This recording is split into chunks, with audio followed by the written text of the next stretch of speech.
सिद्धार्थनगर जिले में विधानसभा चुनाव नामांकन के चौथे दिन विभिन्न पार्टियों के 4 प्रत्याशियों ने नामांकन दाखिल किया, जिसमें एक बसपा, एक सुबसपा, एक आजाद समाज पार्टी और एक सबका दल यूनाइटेड के प्रत्याशियों ने नामांकन किया। नामांकन के दौरान प्रशासन पूरी तरह से चौकन्ना रहा। वहीं इन सभी प्रत्याशियों ने क्षेत्र के विकास के मुद्दे पर चुनाव लड़ने का दावा किया है। भारतीय समाज पार्टी से मैंने नामांकन किया है, सपा गठबंधन से भागीदारी संकल्प मोर्चा से। कौन सा विधानसभा? किस विधानसभा? 302 विधानसभा सौरतगढ़, जनपद सिद्धार्थनगर। तो आप किस मुद्दे को लेकर चुनाव लड़ रहे हैं?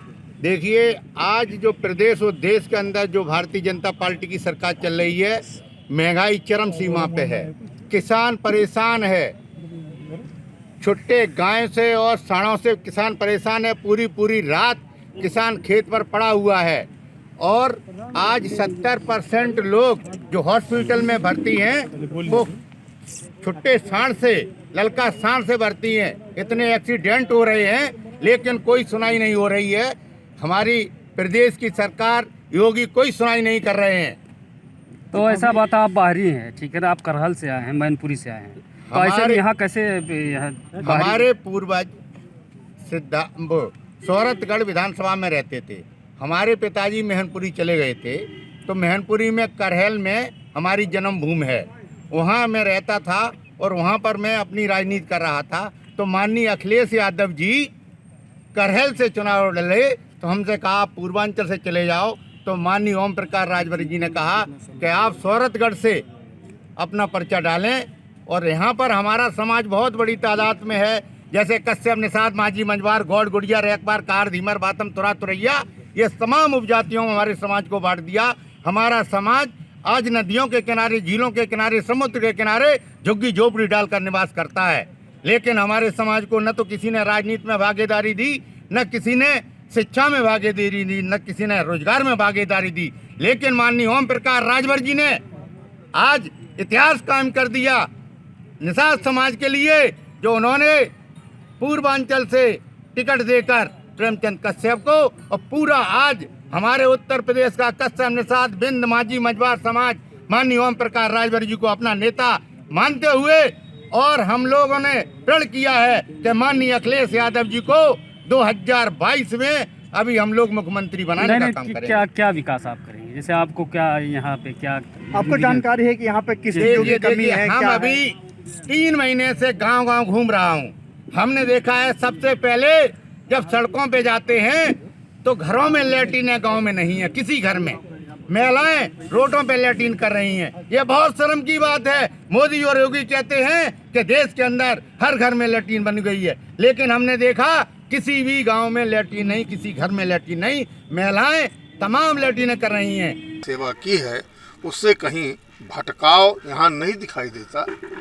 जैसा मेरा नेचर था, मैं उपेक्षितों का, वंचितों का, जो कमज़ोर वर्ग है समाज का, उसके न्याय के लिए सदैव लड़ाई लड़ा हूँ। और ये प्लेटफार्म उसको पूर्ण मानक रूप में हमको दिखाई दे रहा है। क्या विकास क्या करेंगे? विजन है आपको? कुछ आपने सोचा, अगर आप जीते तो आप क्या करेंगे अपनी विधानसभा?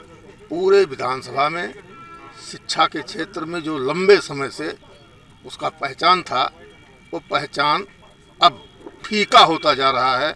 उसको बेहतर करने के लिए हमारे बाणगंगा के उस पार और बाणगंगा के इस पार 2 प्रकार की ज़मीन है। इधर मटियार दोमट जो ज़मीन है, उसके लिए उन्नतशील फसलों को किसानों को मुहैया कराना, और जो बाणगंगा के उस पार है, जो बलुई दोमट है, वहाँ गन्ने की खेती का पुनः प्रोत्साहन करना।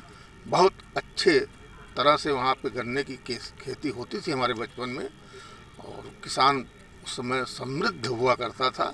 आज मैंने देखा कि एक तो खेती से किसानों को कोई लाभ नहीं हो रहा है, और बॉर्डर पे होने के नाते हमारा जनपद सभी प्रकार के सुविधाओं से वंचित है, जबकि यहाँ पर रोजगार के अच्छे अवसर हैं। एक पर्यटक के रूप में इसको विकसित किया जा सकता है। तमाम प्रकार के उद्योग धंधों को यहाँ से प्रोत्साहित किया जा सकता है, उसको लगवाया जा सकता है। और जो पिछड़ापन है उसको दूर करने के लिए अच्छी शिक्षा और सबको रोजगार के विषय में अगर सदन में जाकर के यहाँ का जनप्रतिनिधि कुछ करना चाहेगा तो निश्चित रूप से सिद्धार्थ नगर का भविष्य होगा और शोहरतगढ़ की शोहरत में पुनः एक मजबूत स्तंभ के रूप में मैं स्थापित हूँ।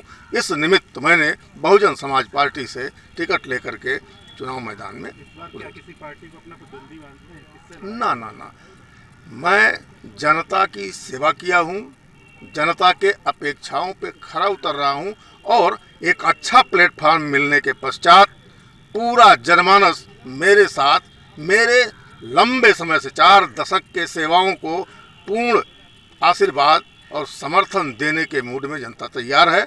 मैं उनकी अपेक्षाओं पे खरा उतरूं, इस क्षेत्र का विकास कर सकूं और सुश्री बहन कुमारी मायावती को 5वीं बार मुख्यमंत्री के रूप में स्थापित कर पाऊं, इतना ही ध्येय है। टाइम 8 यूपी के सिद्धार्थनगर से राकेश यादव की रिपोर्ट।